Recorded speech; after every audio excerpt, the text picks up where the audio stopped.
Dear students, మనం ఇప్పుడు theory of simple bending problems నేర్చుకుందాం.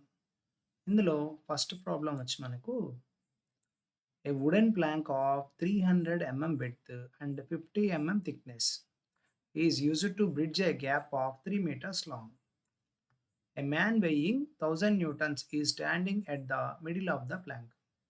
Find the maximum bending stress in the plank when the plank is laid flat. And second one is when the plank is placed on the one edge.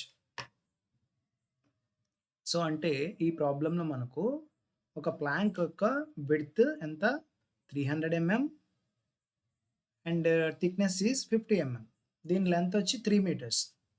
ఈ Planck మీద ఈ wooden plank మీద ఒక person మనకు నుంచున్నాడు. ఎక్కడ మిడిల్‌లో. So, అతని wait ఎంత 1000 న్యూటన్స్. సో, దీనికి ఇప్పుడు మనం డయాగ్రామ్ చూద్దాం ఎలా వస్తుందో. సో, ఇక్కడ మనకు this is the wooden plank 3000 that means 3 metres. ఈ విడ్త్ వచ్చి 300 నెక్స్ట్ థిక్‌నెస్ ఈజ్ 50 ఒక పర్సన్ మనకు 1000 న్యూటన్స్ లోడ్ తోటి మిడిల్‌లో స్టాండ్ అయి ఉన్నాడు. సో, ఈ ప్రాబ్లమ్‌కి ఫస్ట్ మనం గివెన్ డేటా నోట్ చేద్దాం. First one is the length of the beam that is 3000 width of the beam is 300 and thickness of the beam D is equals to 50 load acting on the beam W is equals to 1000 newtons. ఏం find out చేయాలి ఇక్కడ మనం? Find the bending stress in the beam. Suppose ఇక్కడ మనకు 2 conditions తీసుకోవాలి. First one is when the plank is laid flat, అంటే ఆ ప్లాంక్‌ని యాజ్ ఇట్ ఈస్‌గా ప్లేస్ చేసి మనం బెండింగ్ స్ట్రెస్ ఫైండ్ ఔట్ చేయాలి. సో, ఇక్కడ it looks like a simply supported beam. మనకు సింప్లీ సపోర్టెడ్ బీమ్‌కి మాక్సిమం బెండింగ్ మూమెంట్ ఆల్రెడీ తెలుసు కదా! That is WL/4. సో, ఇక్కడ నాకు వెయిట్ వచ్చి 1000 న్యూటన్స్, L వచ్చి 3000 డివైడెడ్ బై 4. సో, నాకు బెండింగ్ మూమెంట్ ఎంత వచ్చిందంటే 750 into 10 cube newton mm. So, ఇక్కడ మనకు మూమెంట్ ఆఫ్ ఇనర్షియాని మనం ఫైండ్ ఔట్ చేసుకోవాలి. Moment of inertia that is for the rectangular section is BD cube by 12. So, width of the beam is 300 and depth is 50. Okay. So, BD cube by 12. So, నాకు moment of inertia 3.125 into 10⁶ mm/4 వచ్చింది. Okay. So, ఇప్పుడు మనకు bending equation already తెలుసు కదా! Bending equation ఏంటి?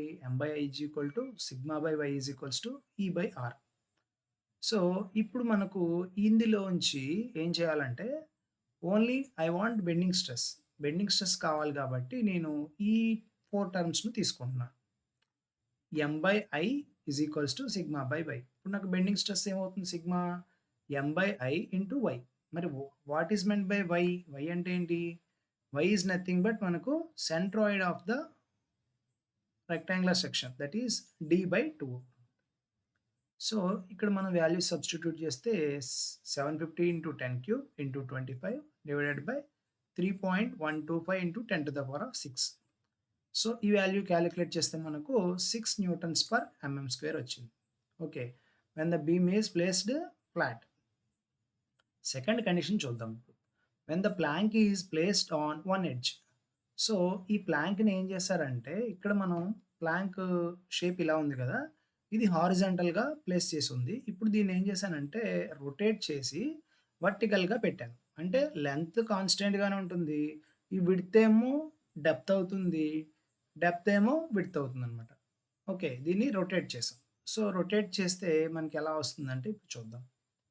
So, rotate చేసినప్పుడు మనకు B is nothing but 50 and D is equals to 300 again మళ్ళీ మనం moment of inertia find out చేద్దాం.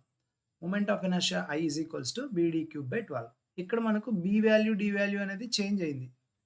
ఓకే. ఫస్ట్ కండిషన్‌కి, సెకండ్ కండిషన్‌కి ఇంటర్‌చేంజ్ అయింది. That is nothing but I is equals to 50 into 300 cube by 12. So, దీని value మనకు moment of inertia ఇంతొచ్చింది. Again మనం ఏం చేద్దామంటే ఇప్పుడు బెండింగ్ స్ట్రెస్ ఫైండ్ ఔట్ చేద్దాం. Bending stress is equals to M/I into Y. ఇప్పుడు మనకు సిగ్మా ఈజ్ ఈక్వల్స్ టు ఏమవుతుంది?